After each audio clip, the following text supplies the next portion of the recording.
नमस्कार दोस्तों, मैं राहुल सावरना, जीएस के शिक्षक और लेखक। हम आपके सामने आज न्यूमेरिकल का दूसरा क्लास लेकर आपके सामने आए हैं। कल आपने स्थिर अनुपात के नियम का न्यूमेरिकल देखा। आप लोगों ने काफी प्यार दिया और काफी कमेंट के माध्यम से बताया कि सर न्यूमेरिकल को कंटिन्यू रखा जाए। तो निश्चित रूप से मैंने जो आपसे वादा किया है कि जब तक ग्रुप डी का एग्जाम स्टार्ट होगा 17 अगस्त तक, तब तक मैं 15 अगस्त तक हम आपको लगातार डेली 1 घंटा न्यूमेरिकल पढ़ाएंगे। टॉपिक वाइज फिजिक्स का भी, केमिस्ट्री का भी कंप्लीट न्यूमेरिकल हम आपको पढ़ा देंगे। इसके अलावे बीच बीच में मिसलेनियस न्यूमेरिकल भी हम आपको पढ़ाएंगे और कंप्लीटली 3 से 4 क्वेश्चन जो न्यूमेरिकल से आपके एग्जाम में पूछा जाता है, उस चारों क्वेश्चन में चारों क्वेश्चन आप बनाकर आइएगा। लेकिन थोड़ा सा ध्यान क्या रखना है कि हम जो न्यूमेरिकल आपको पढ़ाते हैं इसको घर पे एक बार, अभी तो आप अच्छा तरीका से देख ही रहे हैं, इसके बाद फिर से अपनी डायरी लेकर बैठिएगा और एक एक क्वेश्चन खुद से आप बना लीजिएगा। थोड़ा सा अपना बहुमूल्य समय आप दे दीजिएगा तो यकीन मानिए चला इस बार आपकी तकदीर और तस्वीर बदल जाएगी। इसलिए मेरे दोस्त आइए हम चलते हैं न्यूमेरिकल की दुनिया में। और आज का न्यूमेरिकल का टॉपिक है मोल कॉन्सेप्ट, जिसकी थ्योरी हम आपको पढ़ाए थे। जो बच्चे मोल कॉन्सेप्ट का थ्योरी नहीं पढ़े होंगे वो जाकर मोल कॉन्सेप्ट का थ्योरी पढ़ लेंगे। उसके बाद ये क्वेश्चन डिस्कशन आज हम आपको बता रहे हैं, निश्चित रूप से आपको समझ में आएगा। यदि समझ में आएगा तो मेरे सेशन को सब्सक्राइब जरूर कर लेना और चैनल को शेयर जरूर कर देना ताकि मैं आपके दोस्त तक पहुंच सकूं। तो आइए चलिए देखा जाए मोल कॉन्सेप्ट के न्यूमेरिकल में। पहला सवाल क्या है बाबू, गौर से देखिएगा। कहता है कि ऑक्सीजन का ग्राम आणविक द्रव्यमान 32 ग्राम है। यानी ऑक्सीजन के ग्राम आणविक द्रव्यमान कितना दिया हुआ है? 32 ग्राम दिया हुआ है। और कहता है कि ऑक्सीजन का डेंसिटी जो है 1.429 ग्राम प्रति सेंटीमीटर क्यूब है। तो ऑक्सीजन का ग्राम आणविक आयतन क्या होगा? गौर करना बाबू, एकदम क्वेश्चन मैथमेटिकली होता है, चाहे केमिस्ट्री का न्यूमेरिकल हो बाबू या फिजिक्स का, ये प्योर मैथमेटिक्स होता है। क्योंकि न्यूमेरिकल का मतलब ही नंबर होता है, न्यूमरिक होता है, मतलब कि एक संख्या का है। तो एकदम ये गौर से क्वेश्चन को देखिएगा और क्या दिया हुआ है, क्या पूछता है, इस पर गौर कीजिएगा, 100% समझ में आ जाएगा। देखिए इसमें क्वेश्चन में क्या था कि ऑक्सीजन का आणविक द्रव्यमान दिया था कितना? 32 ग्राम। और ऑक्सीजन का डेंसिटी कितना दिया हुआ था? तो ऑक्सीजन का डेंसिटी दिया हुआ था 1.429। कितना दिया था बाबू? 1.429। तो क्या किसके बारे में पूछा? आयतन के बारे में पूछा। गौर करना मेरे दोस्त, आयतन निकालने के लिए फॉर्मूला होता है, आयतन निकालने के लिए फॉर्मूला जानते क्या होता है? आयतन बराबर होता है द्रव्यमान बट्टे घनत्व। द्रव्यमान बट्टे घनत्व। देखो ये 5/12/2018 का, ये 2018 में पूछा गया सवाल है। जितना भी न्यूमेरिकल हम आपको पढ़ाएंगे बाबू, ये टोटल एग्जाम का पूछा गया होगा, अतः आपके एग्जाम में भी इस पैटर्न का पूछेगा। इसलिए आप गौर से देखिएगा और हमारे इस सेशन का आनंद लीजिए। पर डे रूटीन वध से आज से 15 अगस्त तक बिना रुके बिना थके आपको कंटिन्यू रहना है और अपने मंजिल को प्राप्त कर लेना है। तो चलिए, आयतन के बारे में पूछ रहा था और आयतन के लिए फॉर्मूला क्या होता है? द्रव्यमान बट्टे घनत्व होता है, यानी मास अपॉन डेंसिटी। और ऐसे भी आपने पढ़ा होगा फिजिक्स में भी कि वॉल्यूम और डेंसिटी में उल्टा रिलेशन होता है, यानी volume inversely proportional to density. यानी घनत्व का मान ज्यादा होगा तो आयतन का मान कम होगा और घनत्व का मान कम होगा तो आयतन का मान ज्यादा होगा। तो ये हो गया आयतन बराबर द्रव्यमान बट्टे घनत्व। अब देखिए इसका द्रव्यमान कितना दिया हुआ है? 32 दिया हुआ है, तो लिख देंगे 32। अब बट्टा ये डेंसिटी कितना दिया हुआ है? 1.429। तो ये हो गया आपका 1.429। अब आपसे पूछा क्या था भाई? तो आपसे पूछा था आयतन, तो उतना बट्टा क्या हो गया? द्रव्यमान बट्टा क्या हो गया? उसका घनत्व हो गया।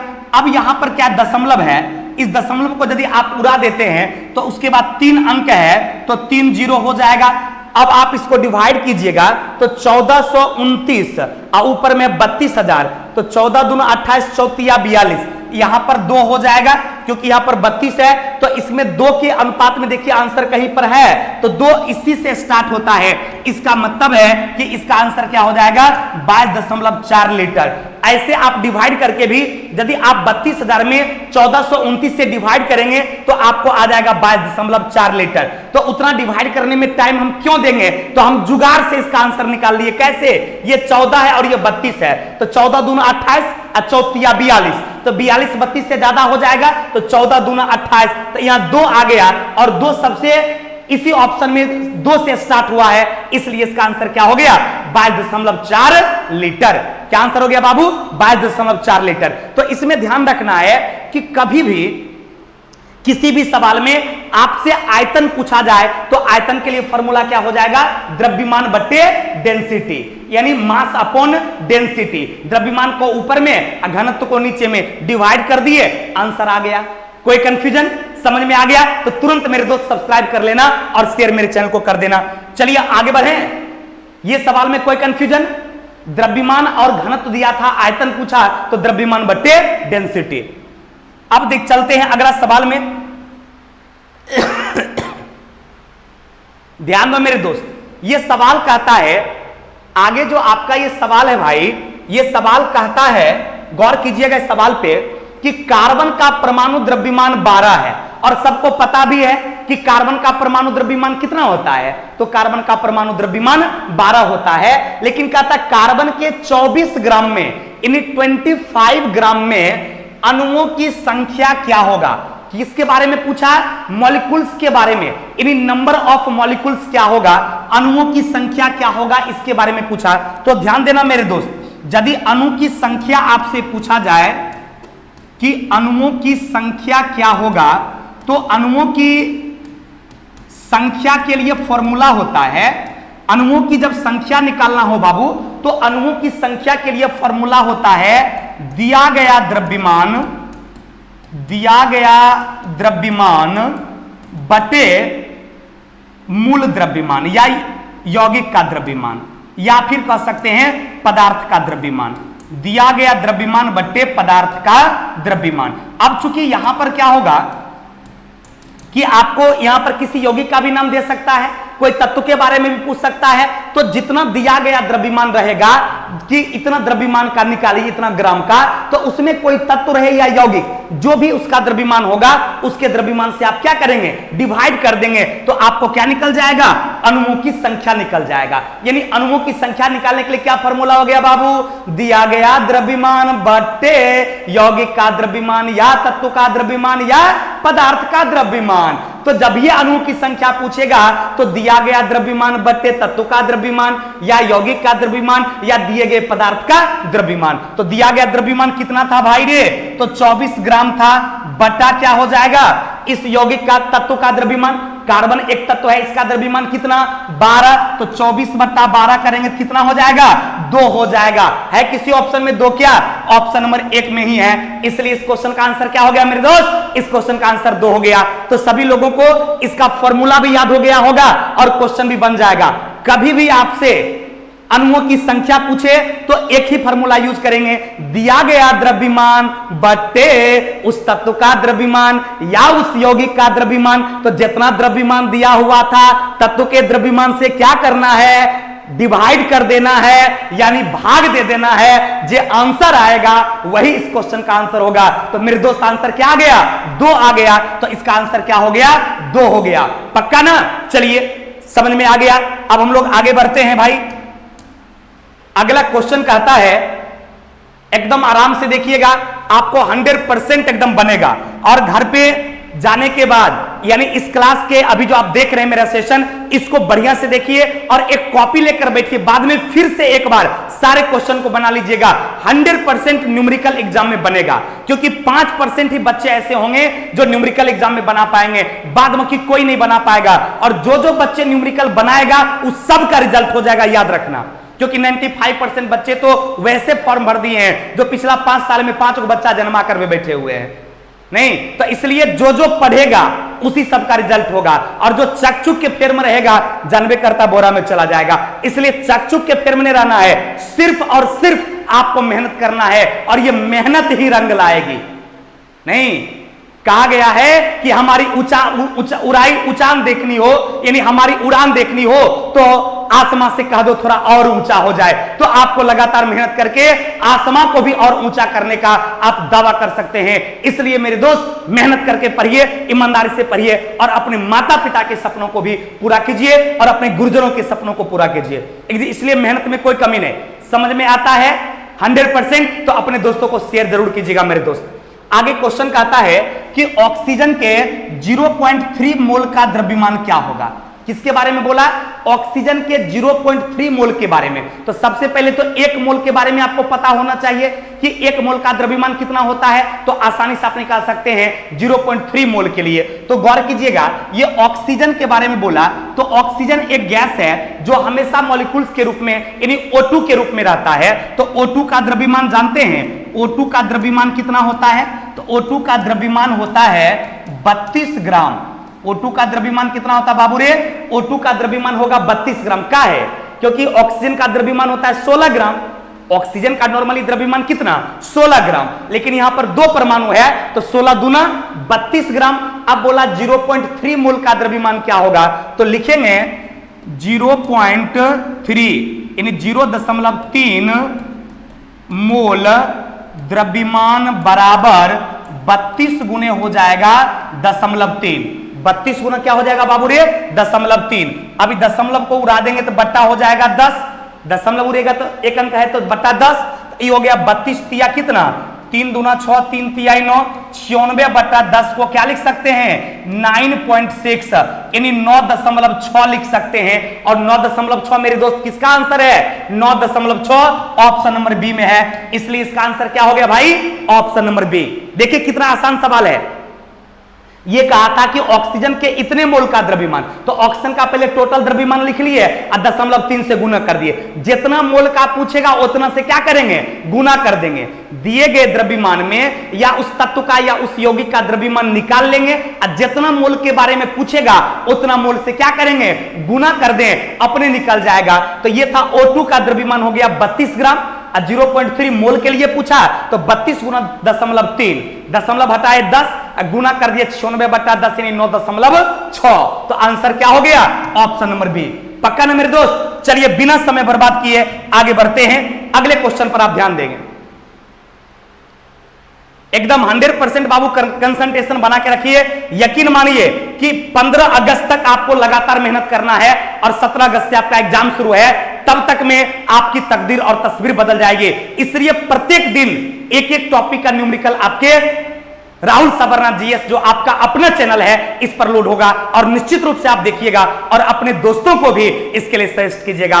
और इसी तरह से आप जो है मन लगाकर पढ़िए और निश्चित रूप से आप लोगों का जॉब हो जाएगा।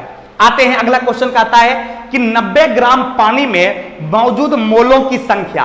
ये किसके बारे में बोला? मोल की संख्या। तो आप ध्यान दीजिएगा, मोल की संख्या निकालने के लिए फॉर्मूला पहले आपको पता होना चाहिए, जो कि फॉर्मूला अभी हम आपको लिख देते हैं।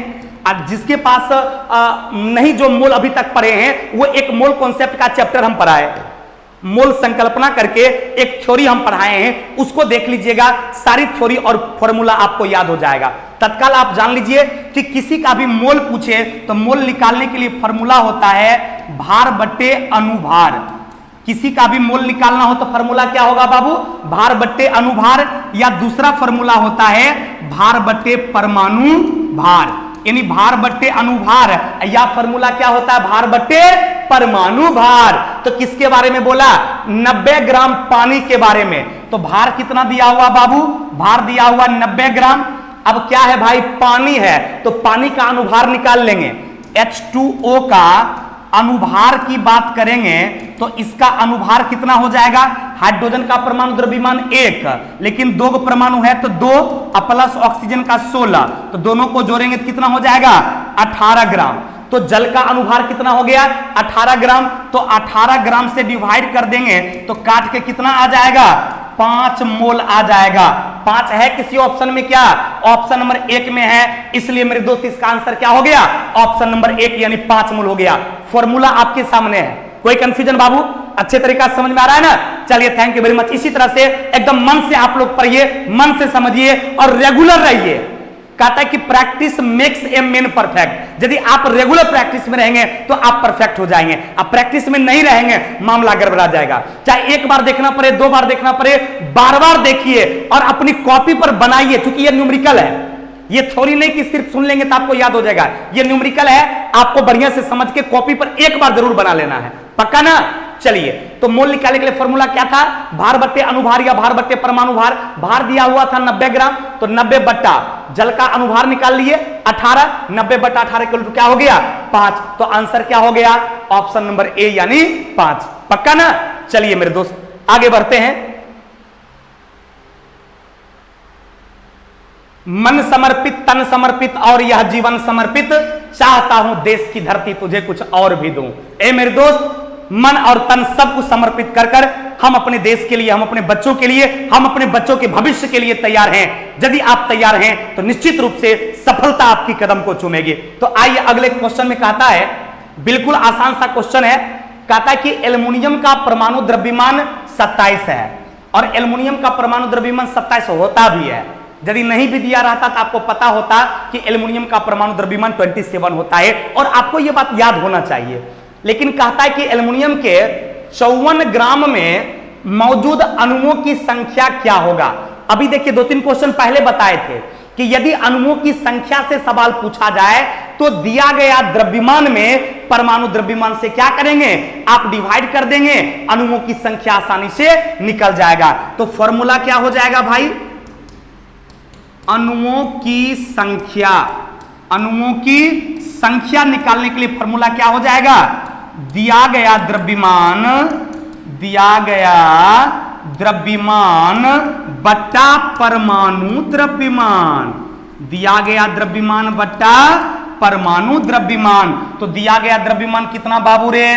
तो 54 ग्राम। अब परमाणु द्रव्यमान कितना? 27 ग्राम। डिवाइड कर देंगे तो कितना हो जाएगा बाबू रे? 2 हो जाएगा। अतः नंबर ऑफ मॉलिक्यूल्स कितना हो गया? तो नंबर ऑफ मॉलिक्यूल्स हो गया 2।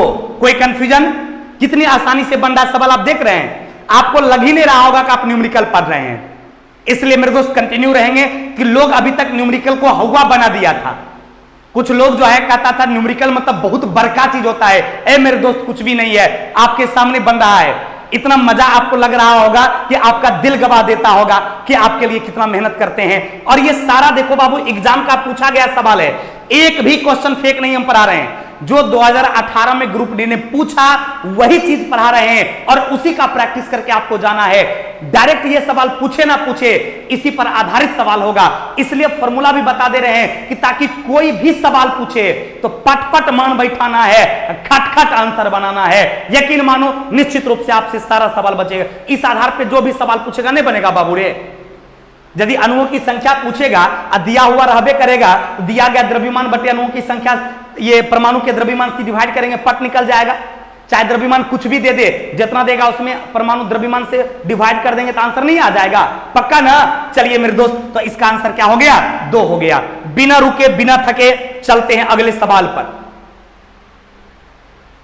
अगला सवाल कहता है रे बाबू, एकदम गौर करना, यह सवाल तुम्हारा कहता है कि नाइट्रोजन के 0.5 मोल के द्रव्यमान की गणना करें। कहता है कि नाइट्रोजन के 0.5 मोल का द्रव्यमान गणना करना है। तो कैसे ज्ञात करेंगे? तो सबसे पहले तो आपको पता होना चाहिए कि नाइट्रोजन का N2 का द्रव्यमान कितना होगा।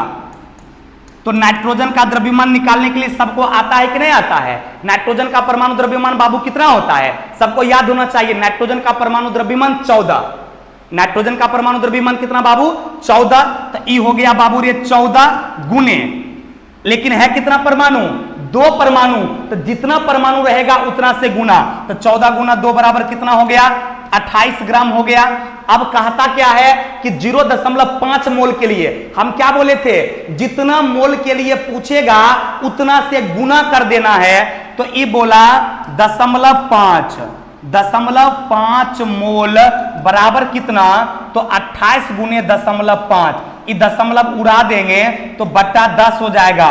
5 दूना 10, 2 से 28 को काटेंगे कितना हो जाएगा? 14। तो इसका आंसर क्या आ गया रे बाबू? इसका आंसर आ गया 14। है किसी ऑप्शन में क्या? तो 14 आंसर ऑप्शन नंबर ए में है। इसलिए इस क्वेश्चन का आंसर क्या हो गया? 14। देखो थोड़ा भी टफ सवाल नहीं था, देखने में आपको लग रहा होगा टफ, लेकिन कुछ भी नहीं है बाबू। ये बोला था कि नाइट्रोजन गैस के 0.5 मोल के द्रव्यमान की गणना कीजिए। तो हम क्या बोले थे कि उस पदार्थ का सबसे पहले आप परमाणु द्रव्यमान निकाल लेंगे और जितना मोल में पूछेगा ना उससे गुना कर देना है। 0.5 में पूछा 0.5 से गुना किए, 2 मोल पूछता 2 से गुना करते, 1 पूछता 1 से गुना करते, आधा से पूछता आधा से गुना करते, 5 से पूछता 5 से गुना करते, माने जितना से पूछेगा उतना से गुना कर देंगे। तो नाइट्रोजन का द्रव्यमान कितना, तो 14 दूना 2, चूंकि 2 परमाणु था तो 14 दूना कितना 28, 28 गुने 0.5 के कितना हो गया 14 हो गया, और ऑप्शन नंबर ए में है, इसलिए इसका आंसर क्या हो गया 14। कोई दिक्कत मेरे दोस्त, पक्का ना? चलिए समझ में आ गया तो मेरे दोस्त शेयर एक बार जरूर कर दीजिएगा आप अपने दोस्तों के बीच, ताकि आपके दोस्त भी इतने अच्छे सेशन का लाभ उठा सके, फायदा ले सके। क्लियर? अगला सवाल देखो क्या कहता है बाबू। अगला सवाल कहता है कि नाइट्रिक एसिड की 63 ग्राम मात्रा में कितने अणु मौजूद होगा। किसके बारे में बोला? नाइट्रिक एसिड के 63 ग्राम में बोला कि अणुओं की संख्या क्या होगा। अब देखो बाबू, अणु की संख्या निकालने के लिए फॉर्मूला क्या बताए थे? दिया गया द्रव्यमान अब बटा परमाणु द्रव्यमान, यही फॉर्मूला था। तो दिए गए द्रव्यमान में परमाणु द्रव्यमान से डिवाइड कर देंगे तो क्या निकल जाएगा? अणु की संख्या निकल जाएगा। और वो अणु की संख्या का ऑप्शन किस में दिया है? मोल में। तो 1 मोल बराबर कितना होता है? 6.022 इंटू 10⁻23। तो जितना मोल आंसर आएगा या जितना अणु आंसर आएगा उतना गुने क्या कर देंगे? 6.022 10⁻23। 1 आएगा तब तो आंसर वही हो जाएगा, 2 आएगा तो 2 से गुना, 3 आएगा तो 3 से गुना। कोई कंफ्यूजन? चलिए अब हम देख लेते हैं। यह कहता नाइट्रिक एसिड के बारे में। नाइट्रिक एसिड का फॉर्मूला होता है HNO3। ध्यान देंगे बाबू, HNO3 किसका फॉर्मूला है? नाइट्रिक एसिड का। तो इस क्वेश्चन को बनाने में सबसे पहले तो बच्चे को इसका फॉर्मूला पता होना चाहिए। यदि बच्चे को इसका फॉर्मूला पता नहीं रहेगा तो निश्चित रूप से क्वेश्चन में तो नहीं बनेगा। तो सबसे पहले नाइट्रिक एसिड का फॉर्मूला आपको याद कर लीजिए, HNO3। अब इसका क्या करेंगे? परमाणु द्रव्यमान निकाल लेंगे। तो HNO3 का द्रव्यमान कितना हो जाएगा भाई? हाइड्रोजन का 1, नाइट्रोजन का 14, अब प्लस ऑक्सीजन का 16 और 3 परमाणु 16 या 48। तो 14 1 15 प्लस 48 जोड़ देंगे तो 8 5 13, 3 बाकी 1 4 1 5 1 6। ये भी कितना आ गया भाई? 63 ग्राम आ गया। यानी HNO3 का भी कितना आ गया? 63 ग्राम द्रव्यमान आ गया। अब 63 ग्राम में पूछ रहा था तो अणु की संख्या पहले क्या हो जाएगा बाबू? अणु की संख्या के बारे में पूछेगा तो हो जाएगा 63 ग्राम बटे कितना? 63 ग्राम, क्योंकि फॉर्मूला हम आपको बता चुके हैं, दिया गया द्रव्यमान बटे परमाणु द्रव्यमान। तो दिया गया द्रव्यमान कितना? 63 ग्राम। अब परमाणु द्रव्यमान कितना निकला? 63 ग्राम। तो 63 बटा 63 कितना हो गया? 1 हो गया। तो 1 मोल बराबर कितना? 6.022 10⁻23। तो अब आंसर आपका 1 मोल आया। और आपको पता है कि 1 मोल बराबर कितना? तो 6.022 गुने 10⁻23 इतना होता है। इतना किस ऑप्शन में है भाई? ये नहीं होगा, 0.26 लिखा हुआ नहीं होगा, नहीं होगा। तो आंसर क्या हो गया? ऑप्शन नंबर सी हो गया, 6.022 10⁻23। क्यों ये आंसर हुआ? क्योंकि आंसर आया था 1, यानी 1 मोल आया था। और 1 मोल किसके बराबर होता है? तो हम आपको मोल कॉन्सेप्ट में पढ़ा चुके हैं कि 1 मोल बराबर 6.022 इंटू 10⁻23। ध्यान रखना बाबू, कभी कभी डायरेक्ट ही फॉर्मूले पूछ देता है परीक्षा में, डायरेक्ट बोल देगा कि 1 मोल किसके बराबर होता है। या फिर आप क्वेश्चन बैंक बनाए होंगे तो देखे होंगे कि कभी कभी डायरेक्ट क्वेश्चन पूछता है कि 1 एवोगाड्रो संख्या किसके बराबर होगा? 1 एवोगाड्रो संख्या किसके बराबर होगा? तो 1 मोल 6.022 10⁻23 के बराबर, और 1 एवोगाड्रो संख्या जो है वो भी आपका 6.022 10⁻23 मोल के बराबर होता है। पक्का ना? चलिए मेरे दोस्त, तो आते हैं, ये अच्छे तरीका से समझ में आ गया। और इसका आंसर क्या हो गया? Option number C. आगे बढ़ते हैं।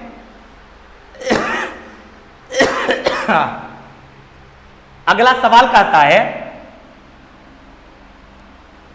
आइए मेरे दोस्त, ये सवाल कहता है कि हीलियम के 54 ग्राम में कितना मोल होगा?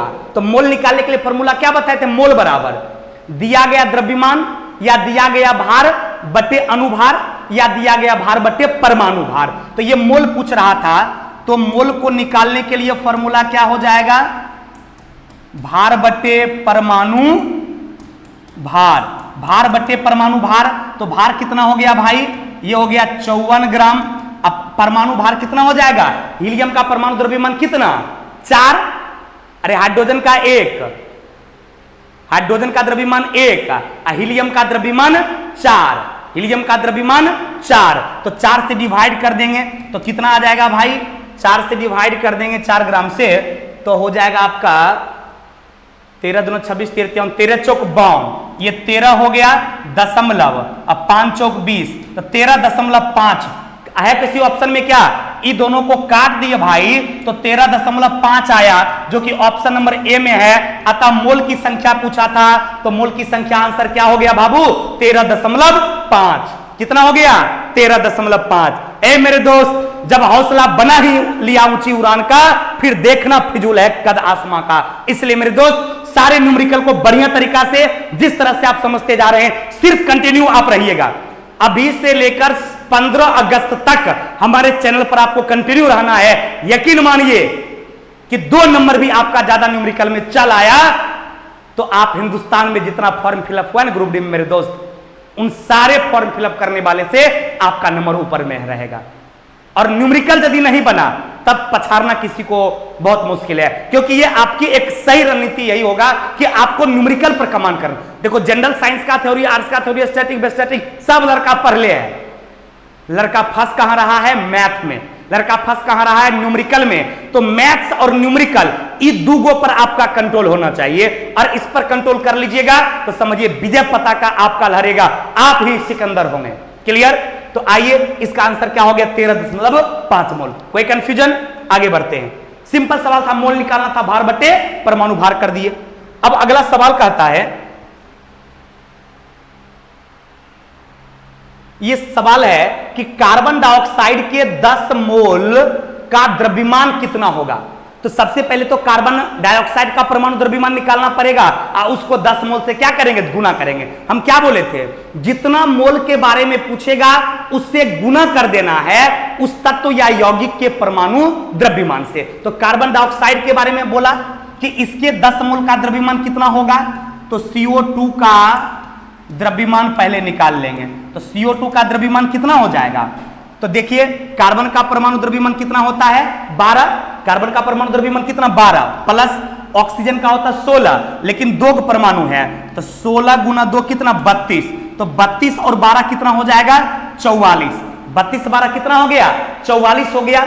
कहता है कि 10 मोल में, कितना मोल में, ये आया किसके लिए, कार्बन डाइऑक्साइड के 1 मोल के लिए। 1 मोल में 44, इसलिए 10 मोल के बारे में बोला कि 10 मोल्स में कितना होगा, तो 44 गुने 10 बराबर कितना, 440। 44 गुने 10 बराबर कितना, 440। किस ऑप्शन में मेरे दोस्त, ऑप्शन नंबर बी में है। तो आंसर क्या हो जाएगा, 440। आंसर क्या हो जाएगा, 440। कैसे निकाले, तो पहले कार्बन डाइऑक्साइड का द्रव्यमान निकाल लिए, 44 ग्राम हो गया। अब बोला था 10 मोल के लिए, तो 44 गुने 10 बराबर कितना, 440। पक्का ना? चलिए मेरे दोस्त आगे बढ़ते हैं, बिना समय बर्बाद किए अपने सफलता की और लगातार हम लोगों को बढ़ते रहना है, आगे चलते जाना है। ध्यान देंगे बाबू। कहता है कि 60 ग्राम हीलियम में मोलों की संख्या कितना होगा। कितने ग्राम हीलियम की बात किया, 60 ग्राम हीलियम की बात पूछा क्या आपसे, मोल की संख्या। तो मोल की संख्या निकालने के लिए क्या फॉर्मूला होता है, भार बटे परमाणु भार। तो भार कितना है भाई, 60, और हीलियम का परमाणु, हीलियम का द्रव्यमान कितना होता है, 4। तो 60 बटे 4 करेंगे तो कितना, 15 चौक 60, यानी आंसर कितना आ गया, 15 मोल। 15 मोल किसमें है भाई, ऑप्शन नंबर सी में है। तो आंसर क्या होगा, ऑप्शन नंबर सी। और ये भी 29/8/2018 में ग्रुप डी में पूछा गया सवाल है, एलपी में भी पूछा गया सवाल है। एलपी और टेक्नीशियन का जो एग्जाम हुआ था उसी का ये न्यूमेरिकल है। तो इसलिए चाहे एलपी का न्यूमेरिकल हो, टेक्नीशियन का हो या ग्रुप डी का हो, हम सारे तरह के न्यूमेरिकल का प्रैक्टिस लगातार अभी से ग्रुप डी तक करवाएंगे। आप सिर्फ मेरा साथ दे दीजिए, यकीन मानिए कि दुनिया की कोई ताकत ऐसी पैदा नहीं लिया जो आपके रिजल्ट को रोक देगा। इसलिए मेरे दोस्त आते हैं, आंसर निकल गया, कितना आंसर हो गया भाई, तो 15 मोल हो गया, जो कि ऑप्शन नंबर सी में है। आगे बढ़ते हैं भाई। अगला सवाल कहता है भाई, 1 मिनट, अगला सवाल क्या कहा आपसे, ध्यान देंगे। कहता है कि 540 ग्राम ग्लूकोज में उपस्थित मोलों की संख्या क्या होगा? 540 ग्राम ग्लूकोज के बारे में बोला। तो सबसे पहले तो मेरे बाबू आपको ग्लूकोज का सूत्र पता होना चाहिए, उसके बाद ग्लूकोज का परमाणु द्रव्यमान निकाल लेंगे और ग्लूकोज के परमाणु द्रव्यमान में से क्या करेंगे? 540 में भाग दे देंगे, जो आंसर होगा वही इस क्वेश्चन का क्या होगा? आंसर होगा। तो सबसे पहले ग्लूकोज का सूत्र जानते हैं, C6H12O6। ये किसका सूत्र हो गया बाबू? ग्लूकोज का। तो जिनको ग्लूकोज का सूत्र पता होगा उसके लिए क्वेश्चन आसान होगा, अब पता नहीं होगा तो मामला फंस जाएगा। तो आप ग्लूकोज का सूत्र याद कीजिएगा, C6H12O6। तो ग्लूकोज का क्या निकाल लेना है बाबू रे? तो ग्लूकोज का द्रव्यमान निकाल लेना है। कैसे निकालेंगे? तो सबके परमाणु द्रव्यमान में उसके नंबर ऑफ एटम से गुना करके निकाल देंगे। तो कार्बन का होता 12, तो 12 गुना कितना? 6 परमाणु 6 प्लस हाइड्रोजन का 1 गुना 12 प्लस ऑक्सीजन का 16 गुना 6। अब इस सब को क्या करेंगे? जोड़ देंगे। बरछक 72 प्लस 1 गुना 12 प्लस 16 छक 96 है, अरे 16 छक 96, तो 96 सबको जोड़ेंगे कितना हो जाएगा? जल्दी जोड़ के बताइए। तो 2 2 4 4 6 10 के शून्य बाकी 1 7 1 8 8 9 8 8 16 1 17 एक बाकी वाला 18, तो सबको जोड़ेंगे तो कितना हो जाएगा? 180 हो गया। यानी ग्लूकोज का परमाणु द्रव्यमान कितना निकल गया, या ग्लूकोज का अनुद्रव्यमान या अनुभार कितना निकल गया? तो आपका 180 निकल गया। अब क्या पूछा था? मोलों की संख्या। तो मोल निकालने के लिए क्या कीजिएगा? मोल निकालने के लिए फॉर्मूला ही होता है भार बट्टे अनुभार। तो भार कितना दिया हुआ था? 540, तो ये हो जाएगा 540 ग्राम। तो 540 बट्टा कितना? 540 बट्टा 180। तो 540 बट्टा 180 करेंगे तो कितना हो जाएगा? 18 दूना 36, 18 तिया 54, यानी 3 आ गया। 3 है किसी ऑप्शन में? ऑप्शन नंबर 1 में है, इसलिए इस क्वेश्चन का आंसर क्या हो गया मेरे दोस्त? 3 हो गया। कैसे निकला? जितना भार दिया हुआ था उसमें ग्लूकोज के द्रव्यमान से क्या किए, या ग्लूकोज के भार से डिवाइड किए, क्योंकि आपसे मोलों की संख्या पूछता था। तो सबसे टफ इसमें यही था कि ग्लूकोज का बच्चे को सूत्र पता होना चाहिए और उसका परमाणु द्रव्यमान या अनुभार निकालने आना चाहिए। तो निकाले कैसे? तो ग्लूकोज का सूत्र था C6H12O6। अब सबका मान बैठा के क्या किए? गुना करके सबको जोड़ दिए, जोड़े तो 180 आ गया, 180 से डिवाइड किए 3 आ गया। ऑप्शन नंबर 1 में था ही, तो इसका आंसर क्या? Option number 1। ये किस एग्जाम में पूछा गया है? ALP 2018 में ये पूछा गया सवाल है, ये आपके एग्जाम का पूछा गया सवाल है। और आपके एग्जाम में भी यकीन मानिए यदि यही सवाल पूछ देगा तो हमको लगता है मेरे स्टूडेंट बिना बनाए इसका आंसर मार देगा। लेकिन हाँ, एक बार आपको अपने से कॉपी पर प्रैक्टिस जरूर करना है। हालांकि 100% आपको यह समझ में आ जाता है, आप इसको बना भी लेते हैं, लेकिन एक बार और अपने से कॉपी में बना लीजिएगा तो 100% ये आपका हो जाएगा। अभी 90% हुआ है, एक बार खुद से बनाइएगा तो 100% आपका हो जाएगा और कोई आपसे ले नहीं सकता है। विद्या ही एक ऐसी धन है जो आपसे कोई बंटवारा नहीं कर सकता है, कोई छीन नहीं सकता है, ये आपकी अपनी होती है। क्लियर? चलिए तो आगे आते हैं अगले सवाल पर। अगला सवाल कहता है मेरे दोस्त कि हीलियम के 52 ग्राम में डैश अणु उपस्थित रहेगा। तो अणु की संख्या जब पूछेगा तो हम क्या बोले थे कि जितना द्रव्यमान दिया हुआ रहेगा उसमें उस तत्व के द्रव्यमान से क्या करेंगे? डिवाइड दे देंगे। तो अणु की संख्या बोला कितना अणु रहेगा? तो दिया गया द्रव्यमान बटे तत्व का द्रव्यमान, बटे तत्व का द्रव्यमान, तो ये हो जाएगा आपका 52 है, 52 किलोग्राम बट्टा कितना? हीलियम के बारे में, तो हीलियम का परमाणु द्रव्यमान कितना? 4, तो 52 बट्टा 4 करेंगे कितना हो जाएगा? 13 चौक 52 होता है क्या? 13 चौक 52 होता है, पक्का ना? गलती नहीं ना बाबू? चलिए, तो सबको पता है 13 चौक बाउंड, तो आंसर क्या आया 13। किस ऑप्शन में है? ऑप्शन नंबर बी में है। बन गया ना। चलिए, तो ये जो आप न्यूमेरिकल अभी देख रहे थे, ये मूल कॉन्सेप्ट का न्यूमेरिकल था, और इससे पहले स्थिर अनुपात के नियम का, अनुप्रमाणु का न्यूमेरिकल हम बता चुके हैं। आप इस दोनों न्यूमेरिकल को बढ़िया से देखकर प्रैक्टिस कीजिए। पर डे एक एक टॉपिक का न्यूमेरिकल लेकर आएंगे और आपको कंटिन्यू बने रहना है। Thank you very much. आज की सेवा यहीं तक, फिर मिलते हैं अगले क्लास में। Thank you.